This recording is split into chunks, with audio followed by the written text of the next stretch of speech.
Hello students, আশা করি তোমরা সকলেই খুব ভালো আছো।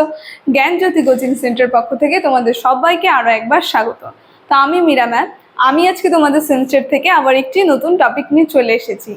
আজকে আমি তোমাদের সঙ্গে যেটি নিয়ে আলোচনা করব সেটা হচ্ছে তোমাদের বাংলা বিষয় থেকে অলংকার থেকে, দেখো আমি লিখে দিয়েছি অপহূতি অলংকার নিয়ে আমি আজকে তোমাদের সঙ্গে আলোচনা করব।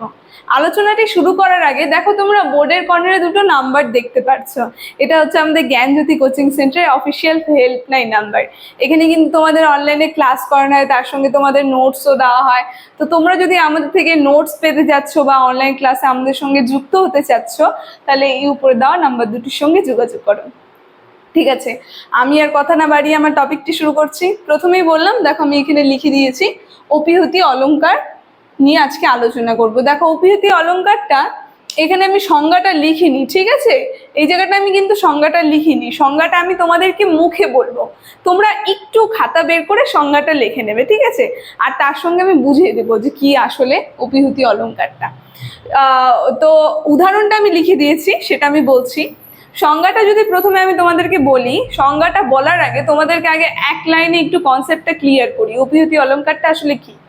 দেখো, অপিহূতি অলংকারটা যদি আমরা দেখতে যাই, একটা শব্দের মধ্যে কি থাকে, একটা বাক্যের মধ্যে থাকে উপমেয় আর উপমান, এই দুটো জিনিস থাকে একটা বাক্যের মধ্যে। কিন্তু সেই বাক্যটা বা সেই অলংকারে আমরা কি দেখব, এই উপমেয়কে কি হচ্ছে, মানে অদৃশ্য ভাবা হচ্ছে। উপমেয়ের যে অস্তিত্বটা সেটাকে অস্বীকার করা হচ্ছে এবং সেটা সম্পূর্ণ কোথায় চলে যাচ্ছে, এই উপমানের দিকে চলে যাচ্ছে। এটাই চলে আসে এই অপিহূতি অলংকারে, মানে উপমানকে অস্বীকার করা হয় এবং তার যে দায়িত্বটা সেটা চলে যায় হচ্ছে উপমানের মধ্যে, উপমেয়র দায়িত্বটা। তো এটাই চলে গেল এক কথায় এই অপহূতি অলংকারের মধ্যে, ঠিক আছে? দেখো এখন আমি সংজ্ঞাটা মুখে বলছি, সংজ্ঞাটা তোমরা একটু লিখে নেবে, ঠিক আছে? আমরা যদি অপহূতি অলংকারের সংজ্ঞাটা যদি আমরা দেখি, তোমরা যেটা লিখবে, অপহুব কথার অর্থ হচ্ছিল গোপন, মানে লোকানো বা অস্বীকার করা, ঠিক আছে? প্রকৃতপক্ষে অর্থাৎ উপমেয়কে নিষেধ বা অস্বীকার করে, মানে এই যে এখানে যে উপমেয় আছে, এই উপমেয়কে কি করে, নিষেধ বা অস্বীকার করে যদি অপ্রকৃতে অর্থাৎ উপমানের স্থাপন হয়, যে অলংকারের সৃজন হয়, তার নামই হচ্ছে অপিহূতি অলংকার। এই যে যেটা এই উপমেয়কে অস্বীকার করা হয় আর কি করা হয়, উপমানকে ধরে নেওয়া হয়, সেটাই চলে আসছে এই অপিহূতি অলংকারে, ঠিক আছে? আর একটু যদি লেখো, এই অলংকারে অর্থাৎ উপমেয় নিষেধ করিয়া উপমানের স্বরূপারোপ হইলে অপহূতি অলংকার হয়, ঠিক আছে? তো এটা এক লাইনে চলে গেল, এতটুকুন যদি লেখো আর তার সঙ্গে একটা সংজ্ঞা দিয়ে দেবে। যে সাহিত্য দর্পণ যিনি আছে, বিশ্বনাথ কবি, তিনি এই অপিহূতি অলংকারে খুব সুন্দর একটা সংজ্ঞা দিয়ে দিয়েছে, যেটা তোমরা এক লাইনে লিখবে, সেটা একটু লিখে নাও। সেটা হচ্ছে প্রকৃতং পতিষি ধনস্থ স্থাপনং সদপহূতি, ঠিক আছে? তো এটা বিশ্বনাথ কবিরাজ যে আছে অপিহূতির সংজ্ঞা এটা দিয়েছে।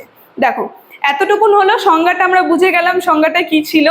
এবার আমরা উদাহরণটা চলে আসি, উদাহরণটা তোমাদের লিখতে লাগবে, কারণ যেহেতু তোমাদের টোটাল 3 মার্কস থাকবে, তো আমি যতটুকুন সংজ্ঞা বললাম সেই সংজ্ঞাটুকু তোমরা লিখবে, তার সঙ্গে উদাহরণটুকু লিখবে, তাহলে তোমরা 3 মার্কসটা পাবে, ঠিক আছে? দেখো এবার আমরা উদাহরণ একটু দেখে নিই।